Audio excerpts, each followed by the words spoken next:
শ্ৰীমন্ত শংকৰদেৱ সংঘৰ অধিৱেশন অনুষ্ঠিত হ'ব জামুগুৰিঘাটত।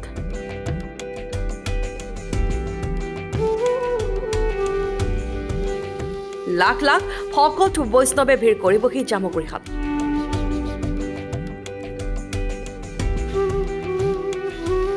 অহা 6, 7, 8 ফেব্ৰুৱাৰীত জামুগুৰিঘাট নাহৰবাৰী ঢলাইবিল পথাৰৰ জ্যোতি বিষ্ণু সমন্বয় ক্ষেত্ৰত অনুষ্ঠিত হ'ব অধিৱেশন ভাগি।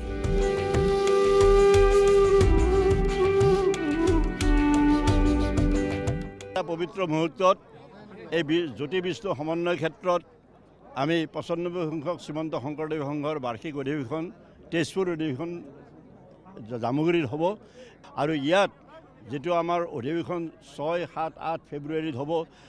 ফেব্ৰুৱাৰী মাহ আৰম্ভ হোৱাৰ পৰা ইয়াত লোকে লোকাৰণ্য হৈ থাকিব। আমাৰ ইয়াত লানি দিছে হাজাৰ হাজাৰ লোক ইয়ালৈ আহিব। এই জ্যোতি বিষ্ণু সমন্বয় ক্ষেত্ৰত স্থাপন কৰা হ'ল লাইখুটা।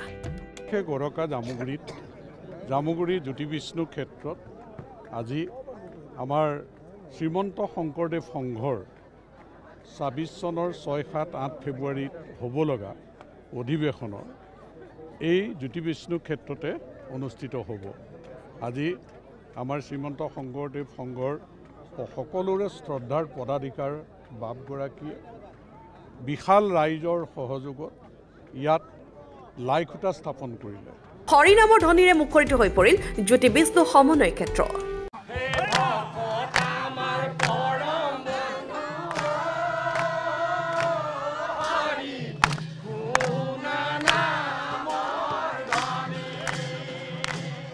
লাইখুটা স্থাপন কাৰ্যসূচী ভাগিত উপস্থিত থাকিল বিধায়ক পদ্ম হাজৰিকাৰ লগতে শ্ৰীমন্ত শংকৰদেৱ সংঘৰ পদাধিকাৰ বাপজনা।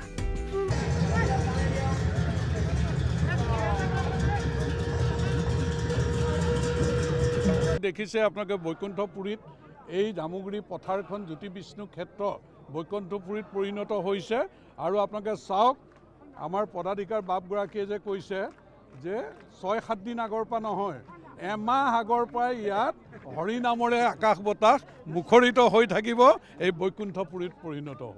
জামুগুৰিঘাটত অনুষ্ঠিত হ'বলগীয়া শ্ৰীমন্ত শংকৰদেৱ সংঘৰ 95 সংখ্যক অধিৱেশন ভাগিত সমূহ ভক্তগণৰ সহায় সহযোগিতা কামনা কৰিছে আয়োজক সমিতিয়ে।